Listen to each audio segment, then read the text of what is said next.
In the summer of 1936, under the scorching sun of Omaha, Nebraska, a 6-year-old boy with messy hair stood by the roadside holding a small wooden crate.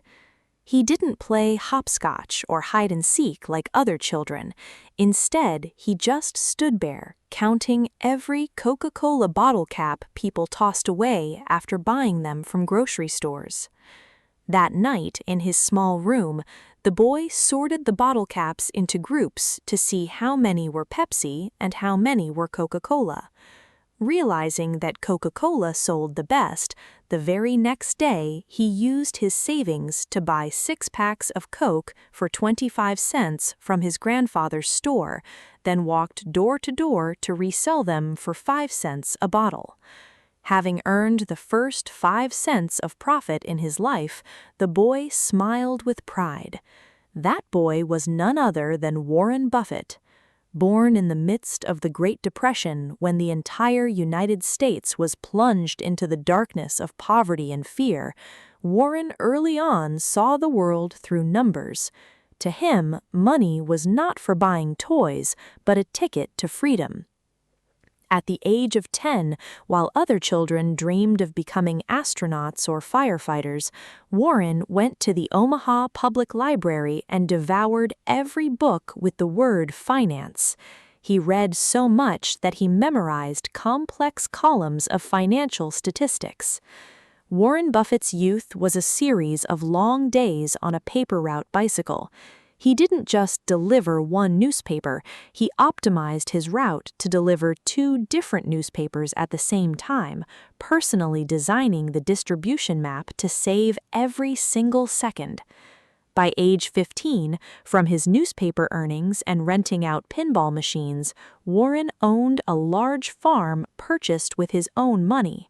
But the real turning point only came when he attended Columbia University and met Benjamin Graham, the man dubbed the father of value investing. Graham taught Warren a philosophy that would completely reshape his mindset later on. His mentor said, "A stock is not just a piece of paper to speculate on, it is a fractional ownership of a real business." Graham likened his method to looking for discarded cigar butts on the sidewalk. They might be dirty and mocked by others, but they were completely free and still had one last puff left in them. Warren returned to Omaha and founded a partnership investment fund with a modest capital of just a few $100,000 from relatives and friends. He worked in a small bedroom without computers or electronic tickers, surrounded only by stacks of financial reports piled up to the ceiling. Warren began hunting for such discarded cigar butts in the U.S. stock market. He bought out companies whose net asset value was greater than their entire market capitalization. His sharp instinct and ultimate patience helped Warren's investment fund grow at a breathtaking pace. This turned him into an underground powerhouse in Omaha before he was even 30 years old.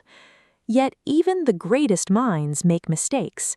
In 1962, Warren noticed Berkshire Hathaway, a failing textile company in New England. Following the exact cigar butt theory, Warren bought their stock because he knew its price was cheaper than the actual value of the mill. However, Berkshire's management intentionally went back on their word in a stock buyback agreement to squeeze Warren's price. Furious at being deceived, instead of dumping the stock to cut losses, Warren did something entirely emotional. He bought up all the remaining shares to take control of the company and then fired the manager. Warren won the battle of honor but inherited a financial quagmire. The American textile industry at that time was dying under the wave of foreign competition. For the next 20 years, Warren poured immense effort and money into saving Berkshire's textile mills, but it was all in vain. Later, he admitted it was the biggest investment mistake of his life, a painful lesson worth billions of dollars. But in that dark moment, destiny brought him to Charles Munger, a brilliant lawyer with a mind as sharp as a razor. Munger looked straight into Warren's eyes and gave him a piece of historic advice. He said, "Forget the dirty cigar butts. It's far better to buy a wonderful company at a fair price than a fair company at a wonderful price." That single statement shattered Warren's old mindset, ushering in a completely new era. Changing his mindset, Warren transformed Berkshire Hathaway from a failing textile company into a colossal investment conglomerate. He no longer looked for dying companies. He sought out economic fortresses, businesses surrounded by a wide moat to protect themselves from all competitors. That was the reason he acquired See's Candies, a candy maker that Californians were willing to wait in long lines for, no matter how much the price increased. It was also the reason he poured billions of dollars into Coca-Cola, the brand whose bottle caps he had counted since he was 6 years old. He decided to invest because he knew that no matter what crisis befell the world, people would still drink Coke. People began to call him by a deeply respectful name, the Sage of Omaha. While Wall Street was always bustling with flashy suits and frantic shouting, Warren still lived very simply. He still lived in the same house he bought in 1958, drove himself to work in an old car, and spent 6 hours a day just reading books alone in his office. When the dot-com bubble in the late 1990s burst, young investors mocked Warren as an outdated old man for refusing to buy tech stocks. Warren remained silent in the face of the gossip.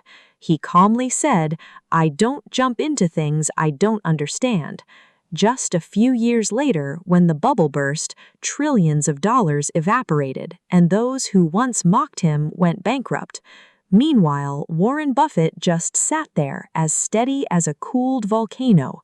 His wealth continued to grow exponentially. It was all thanks to his extraordinary consistency. In 2008, Forbes magazine honored Warren Buffett as the richest man on the planet. The goal of the poor 10-year-old from Omaha had been spectacularly achieved. But right at the pinnacle of glory and wealth, Warren made a decision that shocked the world. He announced that he would donate 99% of his fortune to charitable organizations, with the bulk going to the Bill and Melinda Gates Foundation to tackle global issues in healthcare, poverty, and education. Together with Bill Gates, he co-founded the Giving Pledge campaign. This campaign called on other billionaires to share their wealth with humanity. Many people asked him why he didn't leave that massive amount of money to his children. Warren smiled and answered with a profound philosophy.